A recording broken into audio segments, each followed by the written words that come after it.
Hello, my name is China and welcome to week 8 of our yearly challenge of how to become a better artist. Now, this week we're looking at a 3-point perspective. We've looked at 1, we've looked at 2, and now it's time for our third one. It's a little bit more complicated, but if you follow the rules and you just think about where your face is facing, then you'll be absolutely fine. Just remember there are no vertical and no horizontal lines at all in this drawing.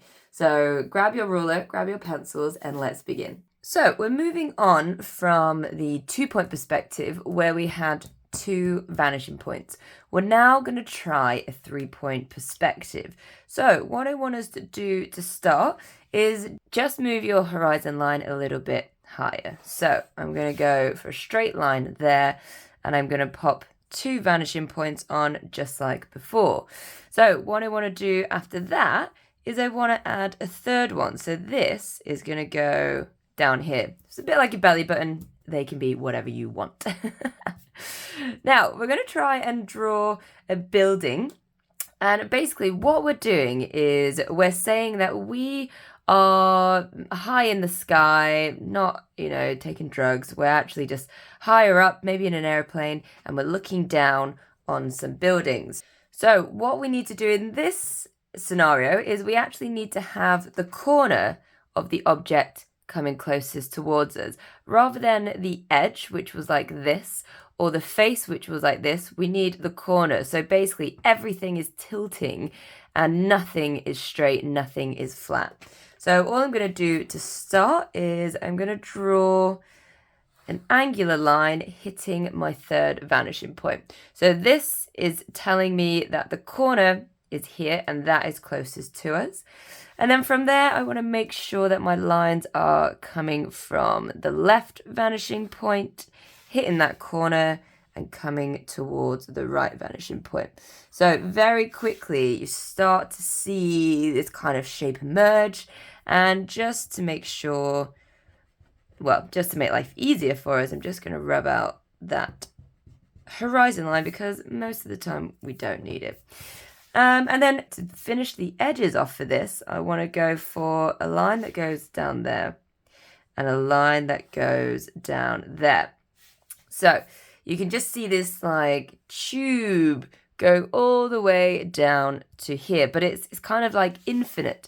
We don't want that. We want some land. So all they want to do is get the bottom from the left vanishing point, turn my ruler on the corner and head towards the right vanishing point.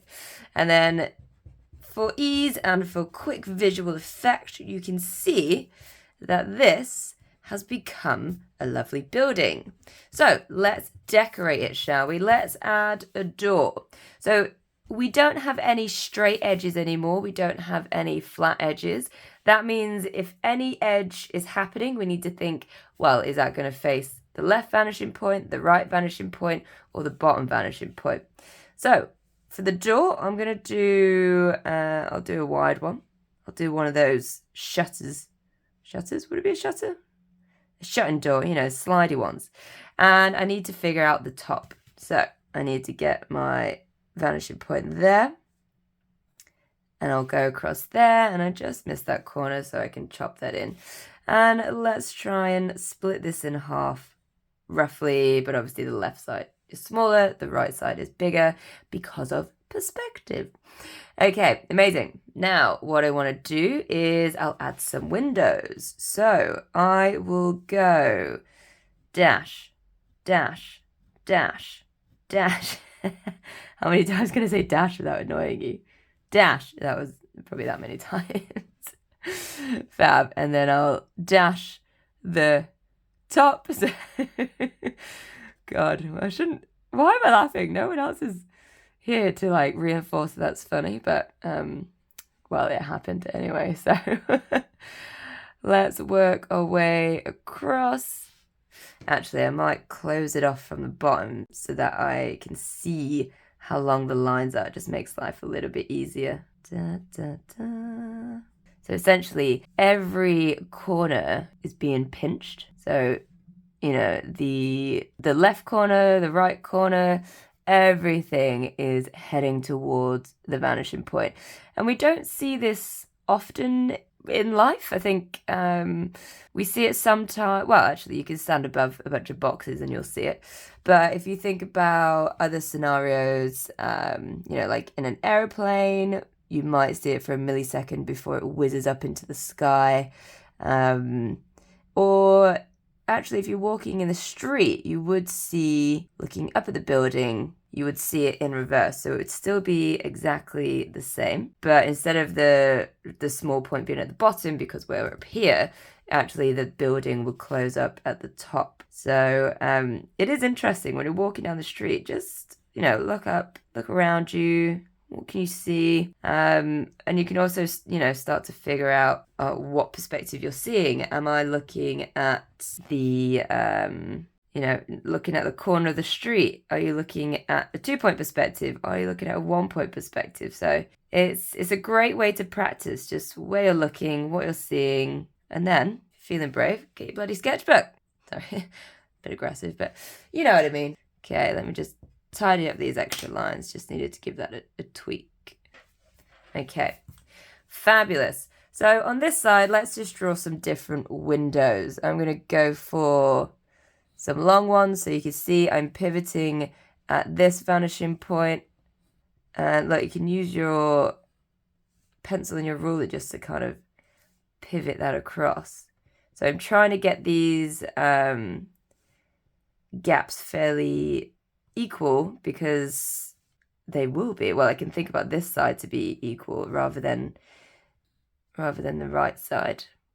A tiny bit uneven, but that's all right. And then let's get the edges. So dash, dash, da-da, dash, dash, dash. Cool, it's so satisfying drawing perspective. Like, it happens so quick. Well, these lines are not long enough. Just bosh that in there. Obviously, when you're doing it, spend a bit more time, but I just want you to see, I want you to see what it's like, and I don't want you to have to wait too long. So that is looking pretty good. That is definitely a building. Fab. So there we have a basic 3-point perspective for a building. Now, if you do follow on Patreon, you can see how we can push that a little bit further. How do you draw an object with 3 faces instead of 2? So if you want to see that, it's only £3 a month. It's bloody cheap, and you get way more content that you can practice at home. If not, I'll see you next week for our next lesson, which is a 4-point perspective. Oh my God, I'm nervous as well.